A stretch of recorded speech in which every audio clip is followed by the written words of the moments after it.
So guys, if you're ready to get started, go ahead and find some space so we can start the warm-up for this workout today. 45 seconds on, 20 seconds off. The first exercise we're going to start with is glute kicks. Bring your heels to your glutes. You want to make sure that you get a nice hamstring stretch in your glutes. This is the modified version to slow it down for a beginner.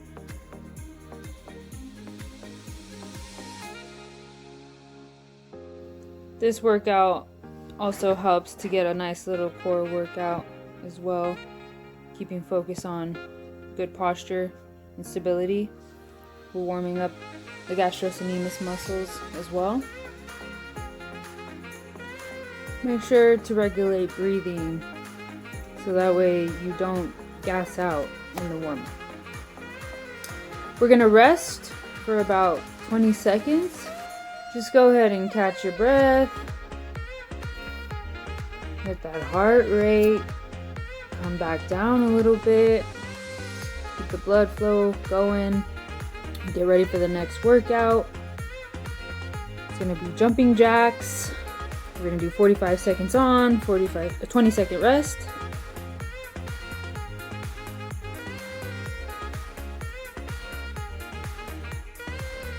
Here I switched it up to a modified version. If you feel like you're getting out of breath at any time, make sure you take a second to go ahead and catch it. When you're doing jumping jacks, always remember to squeeze your core and give that full range of motion. Don't forget to breathe and regulate it.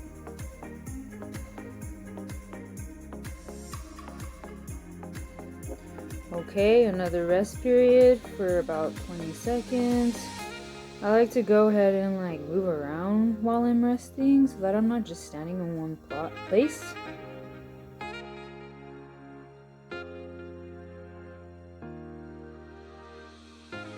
So the next dynamic exercise that we're going to get into is a high knee with a rotation. So we're going to go ahead and focus on driving the knee up and rotating. When you get to the top, rotating your torso, making sure that you're driving your knees and you're rotating at the same time. Don't forget to breathe.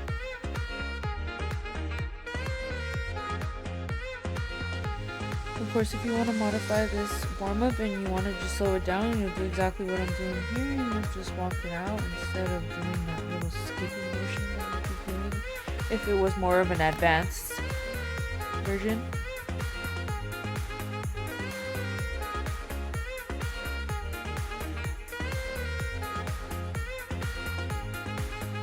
You might see me fixing myself during these little rest breaks. That's because I am very, very conscious about the way I look on video. Okay, so 45 seconds of in and out jumps. This is going to be an advanced version, of course. This will target the core muscles, also using the arm muscles, using the leg muscles. You're engaging your whole body. I switched it up to the modified version, so I'm doing only a single leg in. Instead of jumping in, I'm just going at a slower pace. Now, if you're just starting off, just jump as high as you can or bring the leg up as high as you can and then keep moving.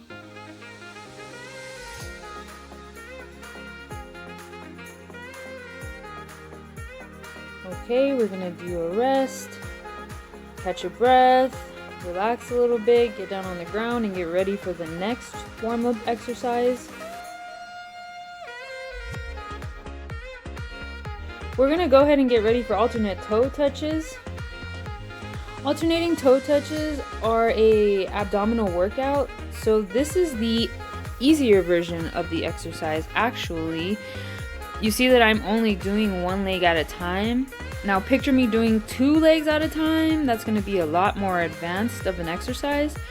Here I'm just going to keep it simple and I'm going to do one leg at a time.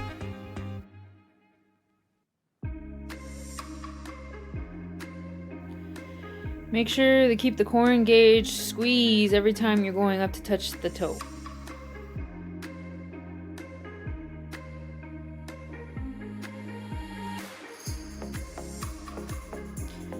I like to take these rest periods to go ahead and reflect on the exercises that I'm about to attempt to do and execute for the next hour or so.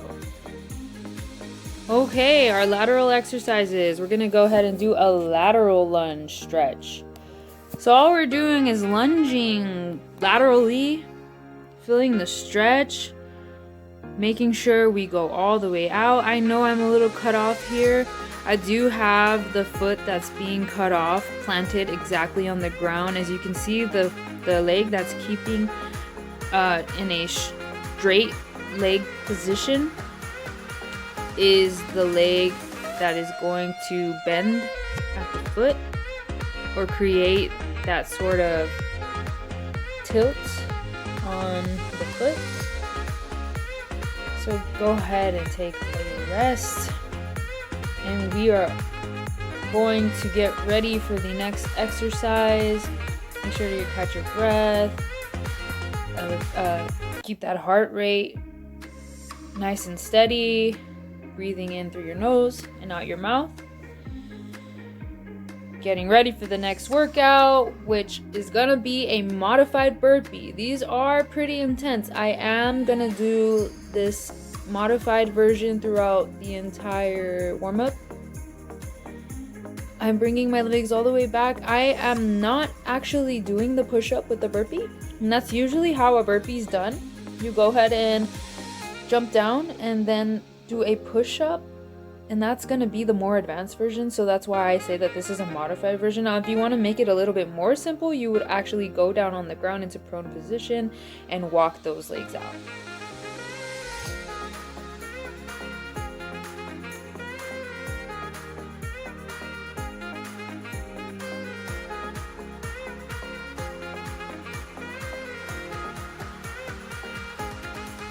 Alright guys, if you need water, go get water and get ready for the next warm-up, which is going to be lateral toe reaches. So you're going to come all the way up and then laterally reach for the other opposite toe to your hand. Keeping nice and steady, planted feet on the ground, good posture, making sure you're upright. Every time you come back to that center, reviving that center mass of gravity, or center gravity of mass. Almost done, guys. It's very ideal to get a warm-up before a strenuous strength training exercise routine. Air jump rope here is one of my favorite warm-ups to do. I'm a ex-boxer, if you could say that, ex-kickboxer, which I enjoy doing a lot. So jump rope is very beneficial for athletes who do boxing, MMA, and so forth. I'm sure you guys know that. Air jump rope is amazing. I love air jump rope. So I'm just basically doing shuffles with my feet. Going to take about another 20-second rest. Sorry for the distractions in the background. I live in a studio, so it's very hard for me not to have my dog and my fiance in the picture. I'm going to go ahead and get ready for the next one. Now, these are called lateral side sweeps, and you're basically motioning in a motion of a skater hop. You are bringing your leg laterally crossed behind that front leg, and you're gonna reach the opposite hand down to the side of the foot. This is the modified version of what I just showed you right now. I'm gonna speed it up again so you can see the advanced version. All right.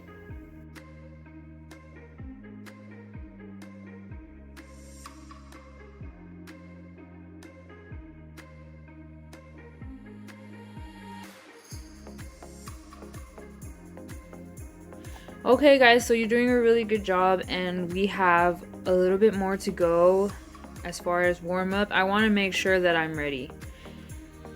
The next lateral shuffles are amazing because you get to reach down and you get to engage all those muscles, the whole entire body cardiovascular exercise. That's great for warming up because it gets the blood pumping. It gets your heart going. So basically what you're doing is you're reaching down while you're shuffling side to side. Every time you get to the side, the destination that you were trying to reach, go ahead and reach down.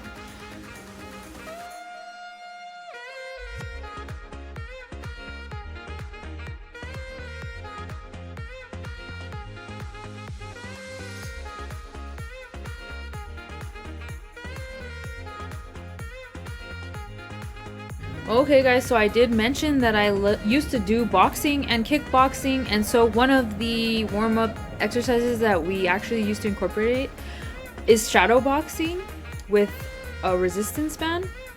So this is where I'm gonna bring in the resistance band into the warm-up, and I'm gonna basically just throw the basic punches that you do learn when you learn kickboxing and boxing.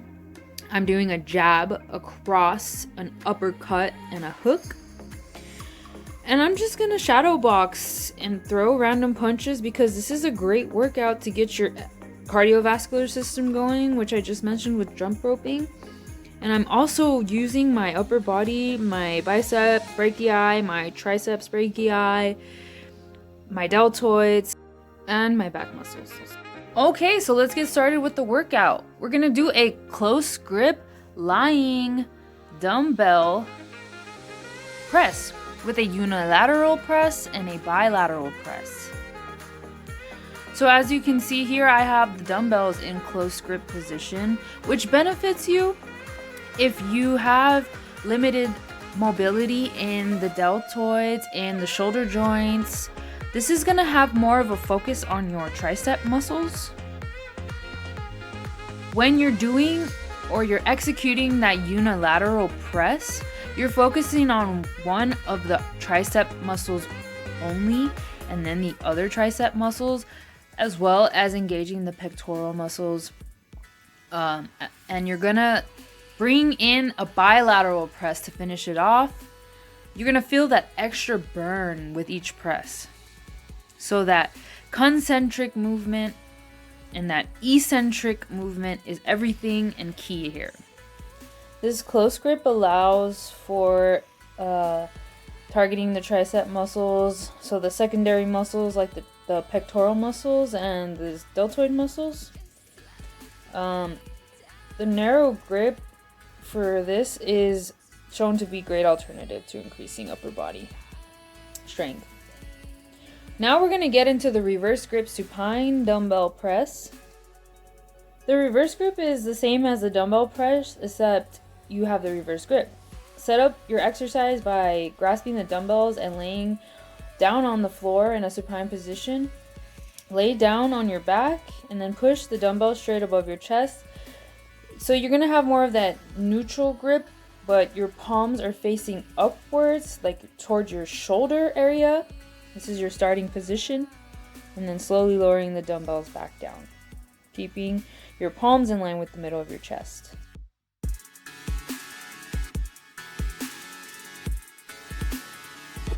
If you're using heavy weights, I would suggest not lying down on a supine position. You don't want to have too much of a heavy weight, being that you don't really have a spotter for this.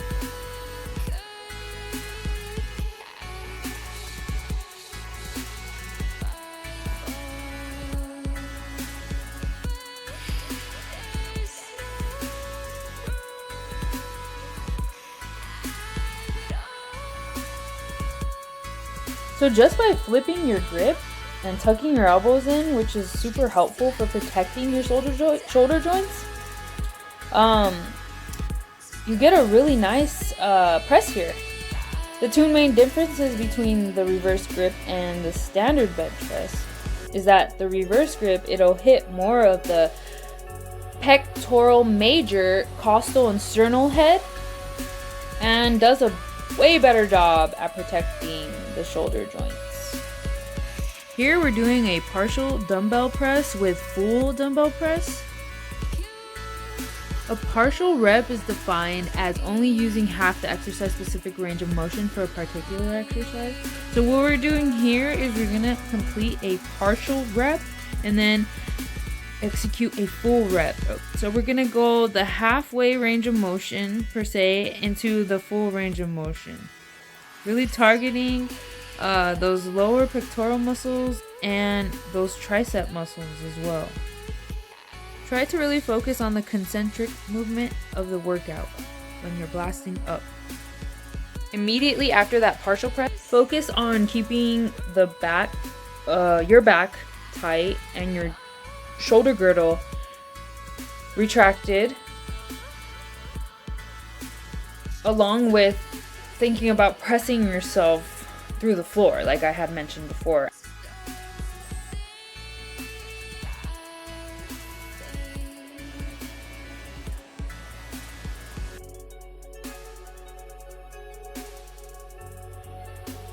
You will feel your arms start to fatigue, but that doesn't mean that you should lose your form.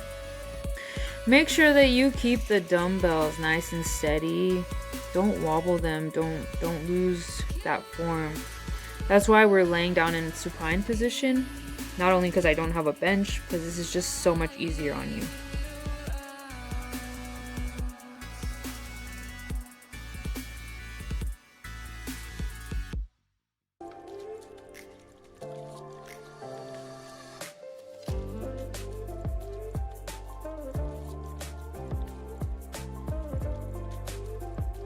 Okay, we're getting to the end of the set. Make sure to control those weights, bring them down nice and steady.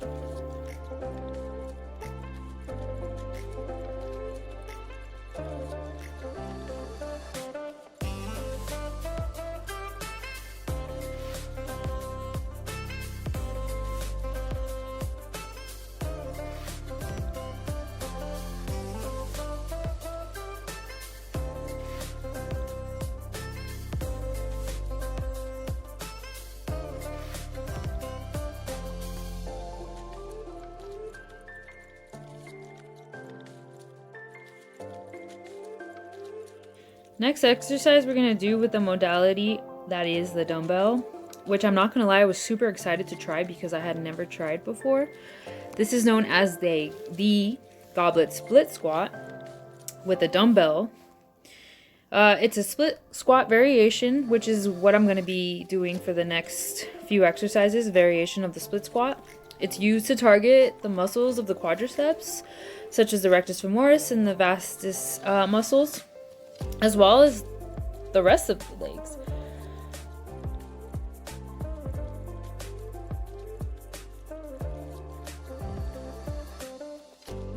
By holding the dumbbell like a goblet, as seen in this one, you're better to be able to keep an upright torso during the movement.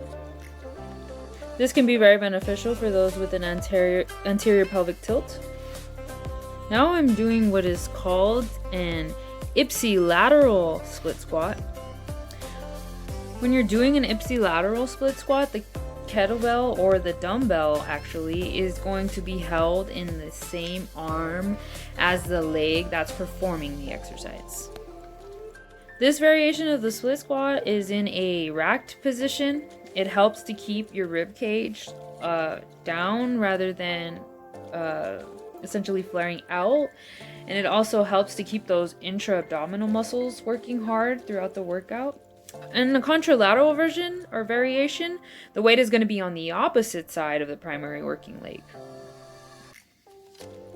This asymmetrical loading requires the pelvis and the entire torso to stay stable and resist any incoming rotation. Split squats are stable knee dominant exercises. I absolutely love these split squat exercises because they're awesome for challenging balance, mobility, strength, stability, and a really good quad variation exercise for hypertrophy and strength. Next, we're going to get into the soleus split squat. The soleus is a muscle in the back of our leg. It's right next to the gastrocnemius muscle, or better known as the calf muscle. This one was very challenging for me, being that I was not used to it at all. I'm actually attempting this exercise for the first time, but basically you see here that I'm going to have the front foot in a plantar flexion motion, and then I'm going to drive down that back knee and try to keep my balance as much as possible. All right, now we're gonna get into body weight calisthenics. Right here, I'm gonna do a push-up and 4-point kneeling position. Essentially what it is, a modified push-up. I'm kneeling on my knees. I know you can't see it. I'm really sorry that the camera that I have is in and out of focus. I want to apologize for that. Concentrating on driving up from the the deltoid muscles. This one is going to be a variation of a modified push-up with a pause before going all the way and making that eccentric movement. Now we're doing a 4-point kneeling position push-up with a shoulder tap, so go ahead and engage your core a lot in this one and try not to move your hips too much. For building upper body strength, they work the tricep brachii, the pectoralis major and minor, and the deltoids. You have to have proper form so you can strengthen your lower back, and that's what the modified version is doing here. Okay, now for the lower body portion of body calisthenics, I went ahead and I used my wall to go ahead and execute some wall glute bridges. This is really helpful when you don't have a gym or anything to really go off of if you want to exercise. And glute bridges, well, we all know that they're going to execute working and targeting the glute muscles such as the gluteus maximus.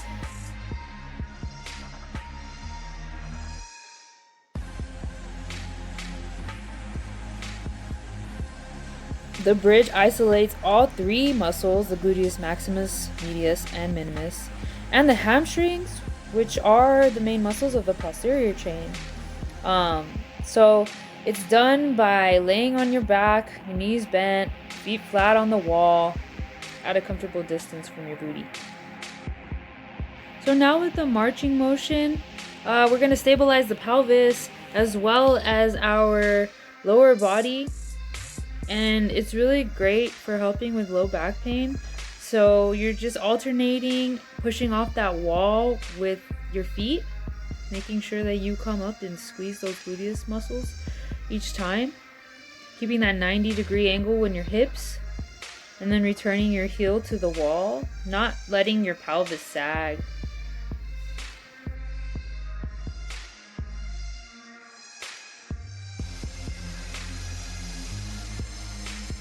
Okay, so now I'm getting ready to execute the last variation of the wall glute bridges that I have for you. And I'm going to now put my legs in motion of a figure 4. So still lying on your back on the floor, you're going to place either ankle over your knee, either or, and then you're going to have your pelvic area thrusting up and down as you were in the regular glute bridge and the marching glute bridge. Lift and lower the hips repeatedly back down. This is a unilateral motion, so it's only going to target one leg at a time, meaning that you're only working the glute muscles on one side of your body. These bridges can be used as a spine stabilizer and a core exercise as well. They help you extend your legs, releasing the tension off your tight hip flexors.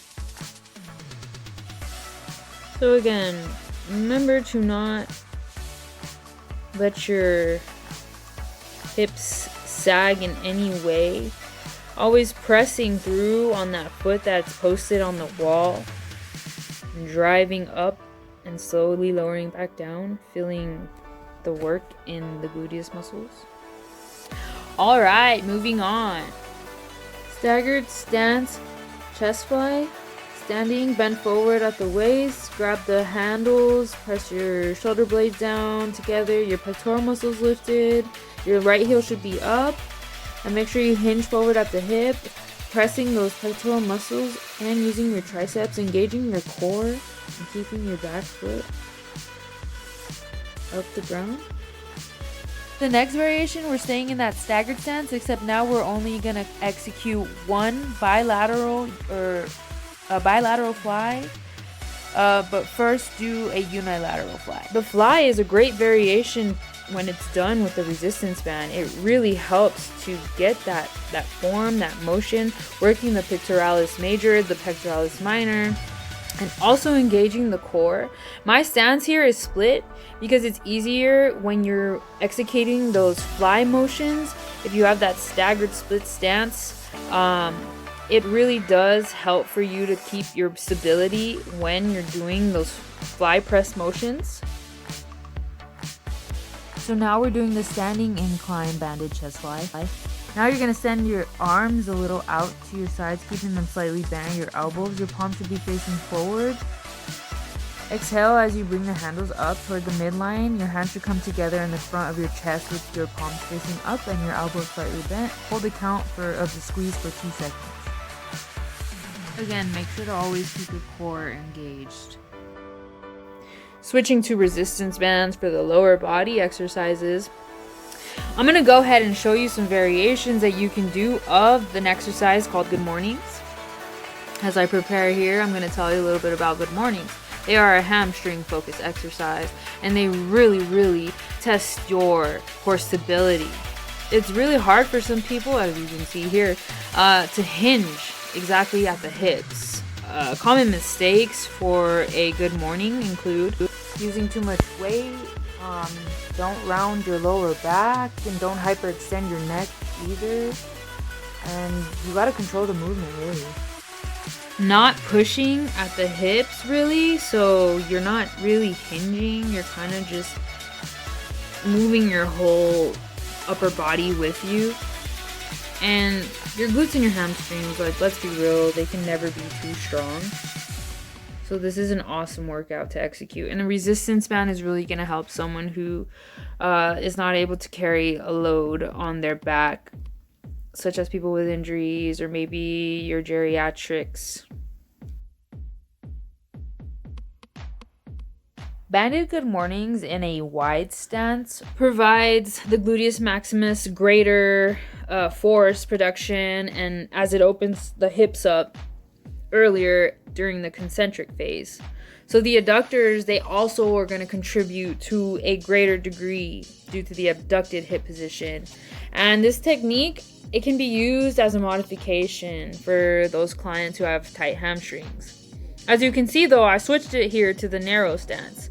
So the stance I was just talking about was the wide stance, and now I'm doing the narrow stance Good Morning. So same thing here, you're going to hinge at your hips. You're going to keep a narrow stance compared to your wide stance.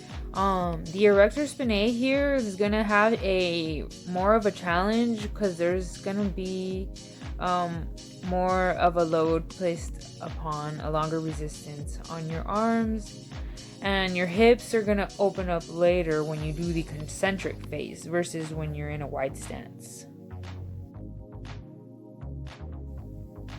With this narrow stance, the Good Morning is going to target more of the semi-tendinous muscles and the semi-membranous muscles, versus the wide stance that put a little bit more focus on the gluteus maximus and the biceps femoris muscles. So we're going to go ahead and do the last variation of the Good Morning with the resistance band modality.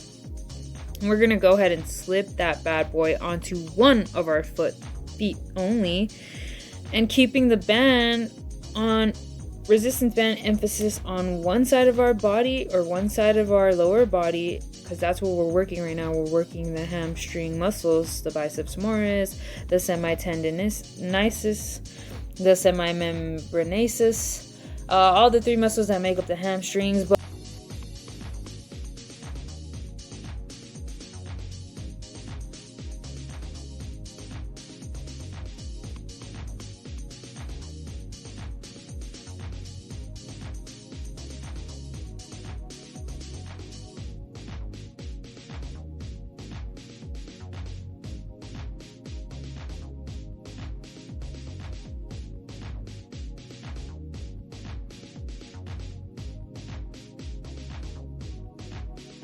by placing the resistance band on only one of our legs, we're gonna give more emphasis to that particular side of our body. I did find this one to be far more easier, I would say, when it came to the execution. That eccentric movement, it was easier for me because I had that resistance band right in diagonal of me, and so I was able to hold on to it, keep my core tight, and keep my back as straight as possible while attempting to hinge at the hips. So that added resistance band is a really nice touch. Make sure to feel the stretch all the way back deep into those hamstring muscles. Okay, so I really enjoyed doing these medicine ball exercises. I tried to get as creative as possible, but I did really like this exercise in particular, prone position medicine ball wall tosses. So what I'm doing here is I'm basically just pushing the ball and then bringing it back and then alternating hands when I'm pushing the motion of the medicine ball. It really challenges your core stability. So 3 variations with the medicine ball. Here I'm in a modified version of the medicine ball wall passes or wall tosses. I'm kneeling down on my knees. I know you can't see it, but it's pretty much like I'm leaning. You can still feel the core muscles engaged through everything. You even feel the triceps brachii activated. The arms are really working to push the medicine ball back and forth.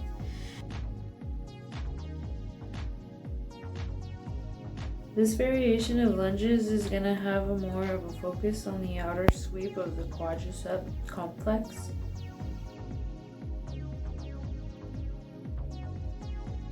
And so the forward knee tracking will help with ankle dorsiflexion as well, as long as your lead leg maintains full foot ground contact.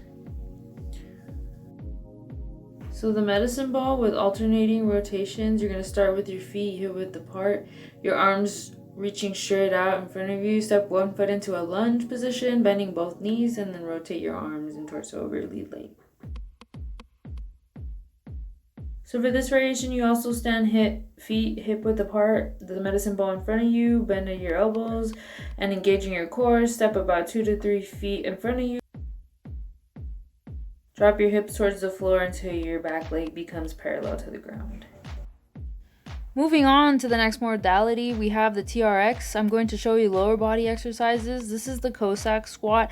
It is a variation of a single-legged squat, and it not only tests your strength, but also your hip, your knee, and your ankle mobility, which will target the quads, the hamstrings, the glutes, the hip abductors, while also working the core and the abdominal muscles and the posterior chain. So,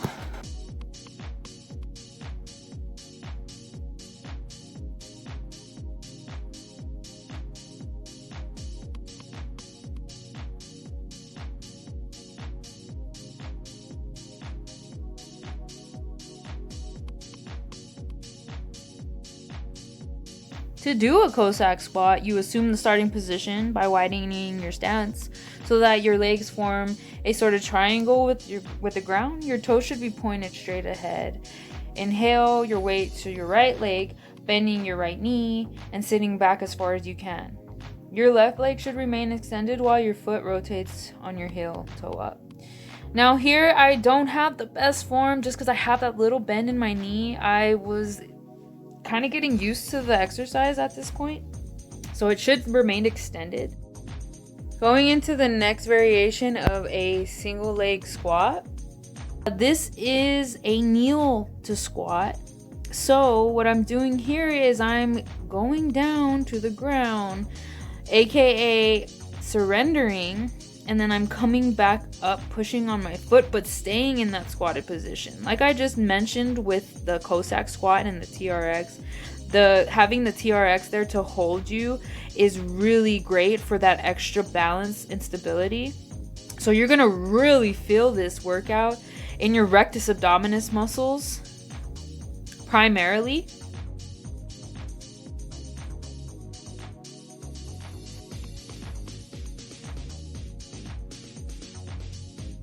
Stand with your feet about hip width apart. You're gonna place your hands in the TRX, keep your back flat and your core engaged. Push your hip back, bend your knees, and then lower into a squat. Take a step back up with your foot and then gently lower the other foot back down onto the ground. So this version is really going to target the quadriceps, like I mentioned before, all the vastus muscles, the lateralis, the intermedius, and the medialis, the rectus femoris, and collectively straighten the knee. Also targeting the glutes, the gluteus medius, maximus, and minimus. And we're going to work together to stabilize the pelvis, extend the hips, rotate the legs, and abduct the legs. Your hamstrings are going to flex your knees and play a role in both hip extension and thigh rotation. Your hip flexors are going to include your, I don't know how to say it, psoas major, the iliacus, and the rectus femoris. They're going to be engaged. And your core, all your muscles, your trunk, and that stabilizes your spine, the rectus abdominis, the transverse abdominis, the obliques, the erector spinae. It's all primary core muscles. So going into the last variation of the single leg squat, I have the TRX single leg squat standing on my, I'm trying to think what position am I in, right leg, having the left one upwards, arms raised up, grasping the TRX, keeping my palms together, making sure that the heel of the stance leg on the ground is flatted, firm on the ground, back straight, engaging all my gluteus muscles. Now let's not forget this is a unilateral exercise. It's working on stabilizing your muscles so you build that lower body strength.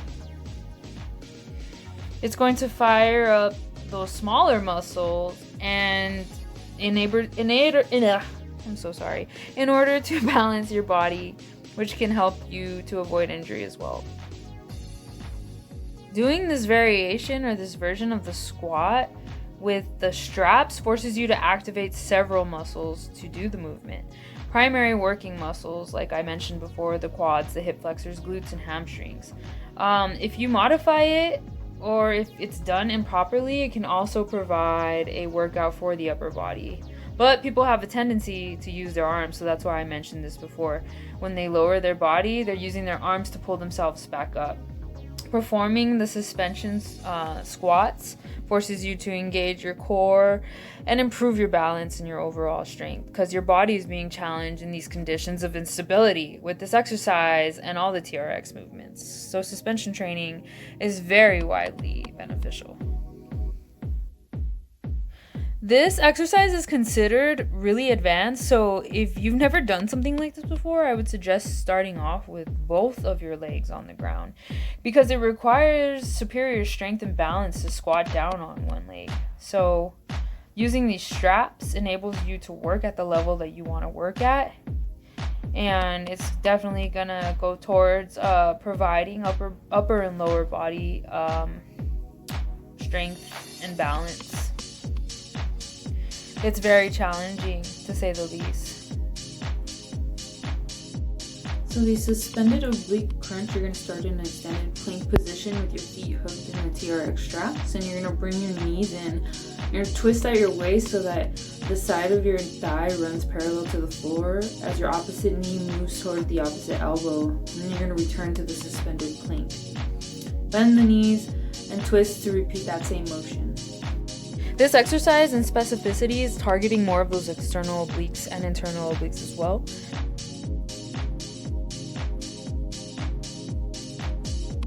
It's going to work your abdominal muscles in a different plane of motion to trigger further development and engage all the cores to stabilize. The next variation is just a suspended crunch. So you're slowly going to pull your knees in towards your chest, and you're going to inhale, slowly lower your lower body, keeping a neutral spine and maintaining the tight core. throughout the whole movement. Next, we're going to get into the kettlebell modality, and I'm going to do a sit-up with the kettlebell with unilateral press. Since I'm not really pressing the kettlebell up, I'm simply just using it to drive me forward. I'm not really doing much of a press motion, so emphasis on the deltoids or the rotator cuffs or the upper pectoral muscles. I'm really focusing on the core here. I am engaging the arms, but that is not my main focus here. So I'm going to go ahead and continue to do the exercises actually until I feel like I am too tired to keep going. I tried to make the weight a little bit heavier, but in all honesty, if you're going to do a single arm kettlebell sit-up, I really recommend that you start off with a lighter weight.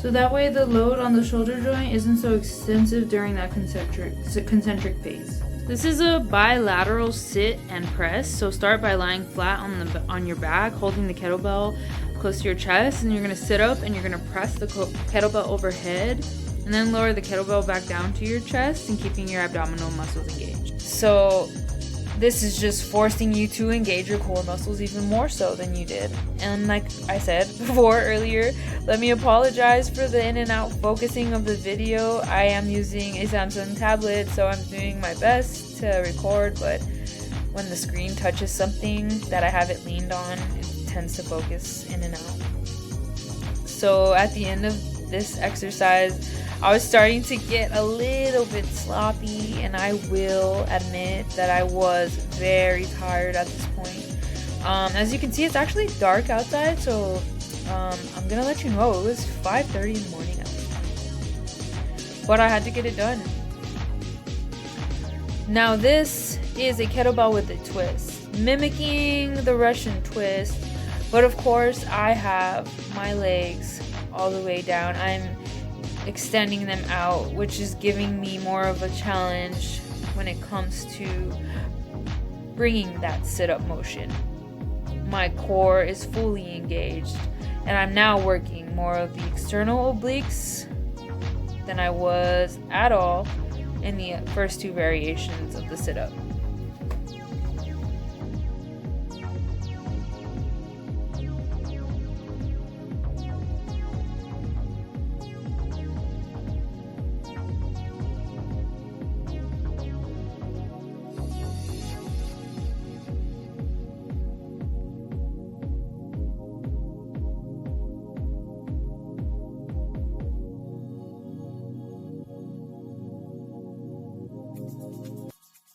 Okay, so now we're going to get into lower body variation exercises of the deadlift with the kettlebell. So grasping the kettlebell in one hand and standing on the same side leg while keeping the other leg straight and keeping the core in a neutral position, bending forward at the hip and lowering the kettlebell alongside of that leg that you have it next to. Executing that is eccentric motion, coming back with that concentric motion. I used laundry detergent here. It really did help because I don't have a kettlebell and I wasn't able to do these at the gym.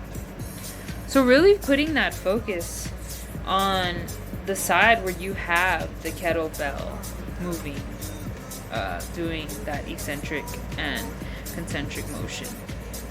So going into the next variation, this is a stiff leg kettlebell deadlift, which is going to activate the gluteus maximus muscles as well as the posterior chain.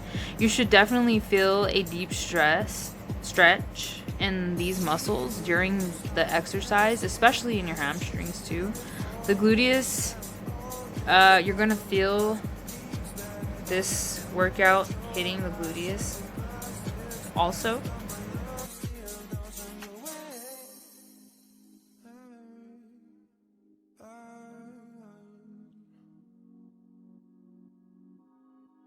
So the last variation we have here is the kettlebell sumo deadlift. That's going to target the adductors, the inner thigh, and the groin muscles. The sumo position is going to allow for a smaller range of motion and puts more load on the quads, so less on the lower back. It's a great lower body workout, especially with the kettlebell.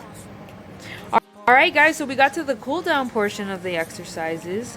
I'm going to start off with some static stretches. I'm going to go ahead and reach for my toes here, making sure I keep that stretch in the low back. I'm also pulling on my toes a little bit as far as I can go to make sure I can feel the stretch in my hamstrings and the back, lower and the upper leg muscles. Now I'm going to reach as far as I can, but I'm not really that flexible. I don't have great flexibility, so that's as far as I can go, but it's a good stretch for the lower back as well.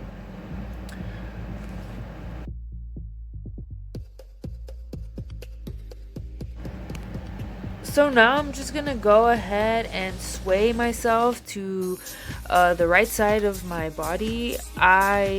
The more I lower myself, so the more you lower yourself, the harder it's gonna be, and it just depends how flexible you are. You should keep these static stretches held for about 20 seconds or longer in order to feel really benefited from this cool down specifically. So go ahead and switch to the other side and do about 20-second hold as well. Feel the stretch in those hamstring muscles again, making sure that you pull the toes. Going into this crossover stretch, I'm bringing in my knee extensors and I'm making sure that my hips are feeling the stretch, or those hip flexors, and I'm pulling in and I'm making sure I'm stretching back as much as possible and feeling the stretch.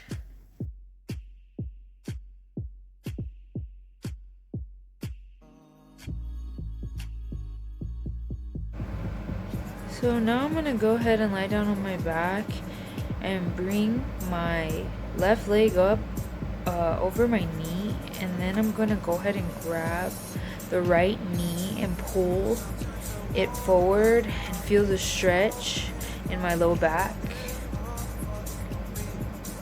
And I can also feel the stretch in my gluteal muscles as well.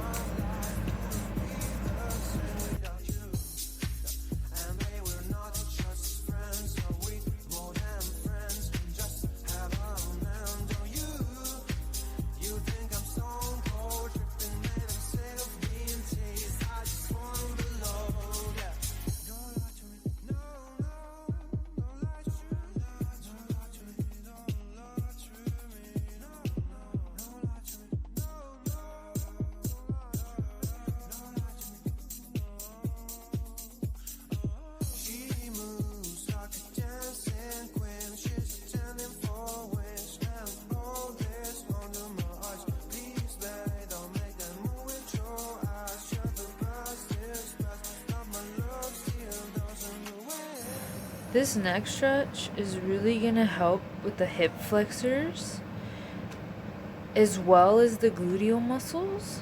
So what I'm doing is I'm bringing my right leg over my extended left leg. So my leg is extended. I know you can't see it.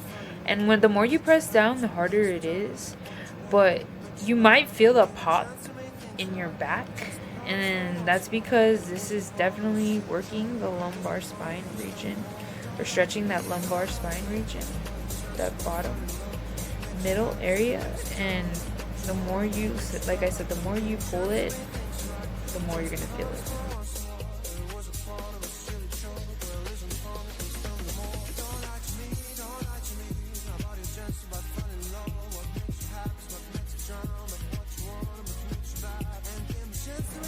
Now I'm gonna go into a butterfly stretch. So the butterfly stretch really helps with those adductor muscles, all the muscles that make up that inner complex of your quadriceps. It's a really good stretch, and with the butterfly stretch.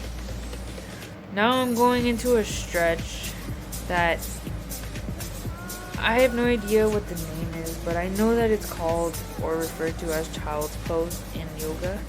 And I'm just reaching all the way back as much as possible, getting deep into the stretch. Now I'm switching over to a shoulder reach. So all I did was reach underneath my shoulders, and then I'm gonna go ahead and feel the stretch in those deltoid muscles, the shoulder joints. I'm gonna reach as much as I can.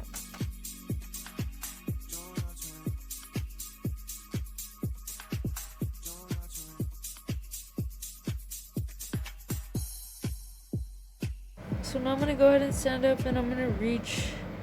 I'm gonna do sort of a lunging forward motion, except I'm gonna keep the front leg extended out, reaching for my toes, pulling them back, while the back leg, the knee is extended. The knee is flexed. And I'm just gonna feel the stretch in the hamstrings,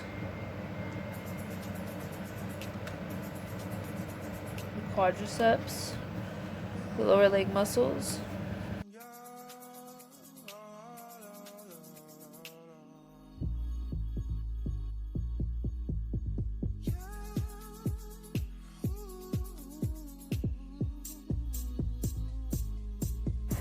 I'm now gonna go ahead and stretch my upper body. So I'm gonna take that front arm, put it over the other arm, making sure that I feel the stretch in my deltoid muscles. This overhead stretch, also stretching those muscles of the arms as well as the deltoids. Also pulling and stretching on the upper back area, the trapezius, the latissimus dorsi.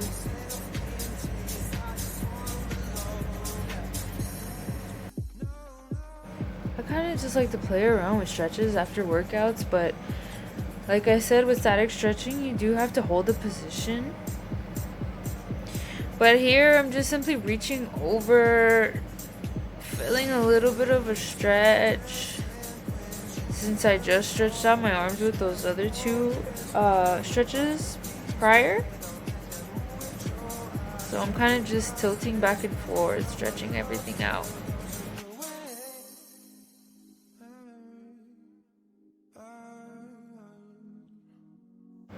Okay, so now I'm going to go ahead and use that back anchor for stability to go ahead and pull my knee to my chest.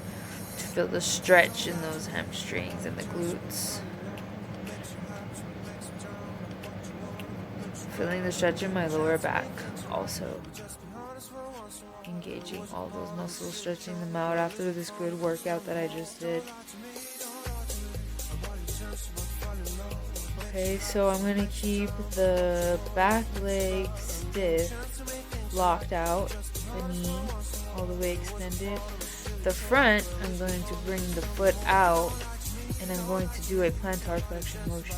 Go ahead and stretch it out. Stretching out the rectus abdominis and all those vastus muscles.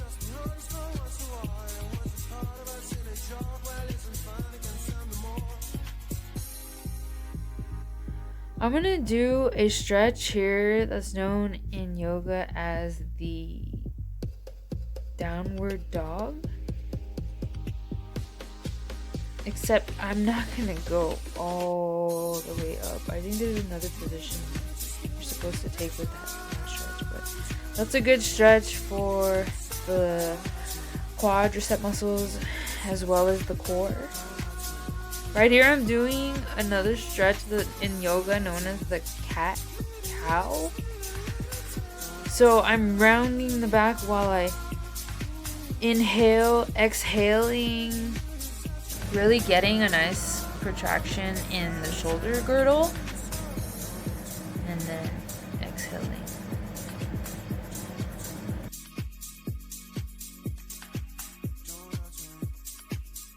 All I'm doing here is coming up to a vertical kneel, and then I'm using one of my hands to press back the other one, which is giving me a stretch in those metacarpals. I'm sorry, it's late. And now I'm gonna go ahead and do a lateral stretch to the side and hold it for about a few seconds. I like to go back and forth with my stretches. I'm just gonna go ahead and let my arms swing, let my body swing. I know that this is an exercise, I'm just not familiar with what it's called.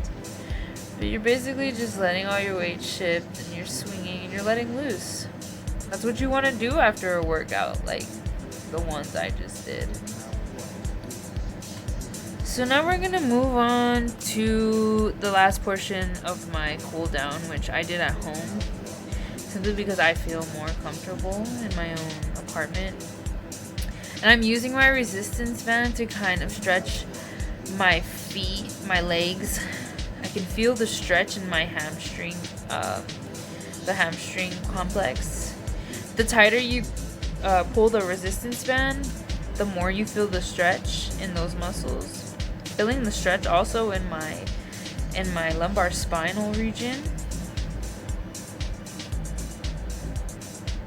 Sometimes I feel my spinal region very tight, and this helps tremendously after a workout like this. So now I'm doing a single or a unilateral stretch on one leg, and I am putting a little bit more of a force and resistance because I really did feel like I did a lot in these exercises. So it helps to bring the leg that's not being stretched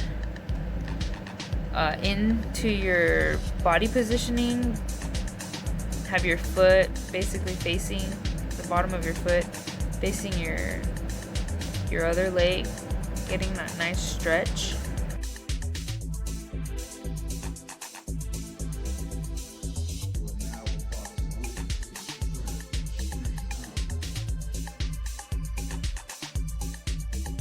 Okay, so now this is a very common stretch that I've seen done with the resistance band, but it's really beneficial, especially when you don't have someone to go ahead and stretch your legs or your hamstrings back for you. I'm sorry if you hear a dog barking. My dog barks at everything. She's gonna start barking in a bit while I'm talking now. But I'm letting them back down, and then I'm gonna go ahead and lift them back up. I want to do this a couple times because my hamstrings feel really tight. I hold this for as long as I feel like I can handle the stretch. It isn't more of an intense stretch.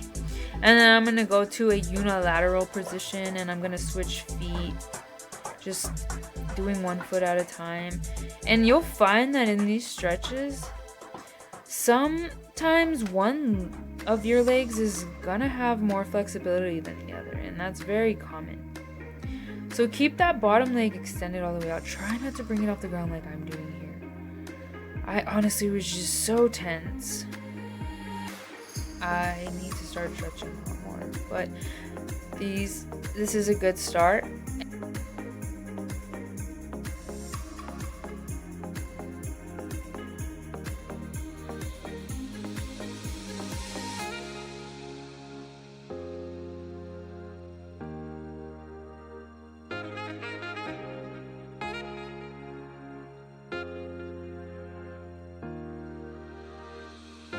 So now I'm going to go ahead and I'm going to place the resistance band and kind of tie it around my foot so that it doesn't come back to hit me in the face.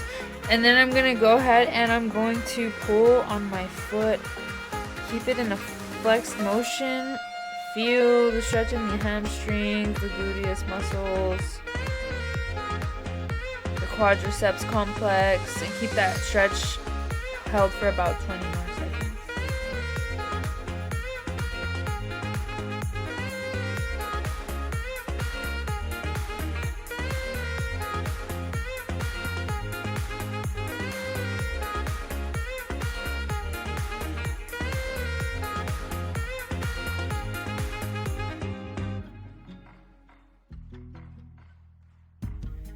Switching over to do it on the other leg, because you always want to keep yourself even when it comes down to it.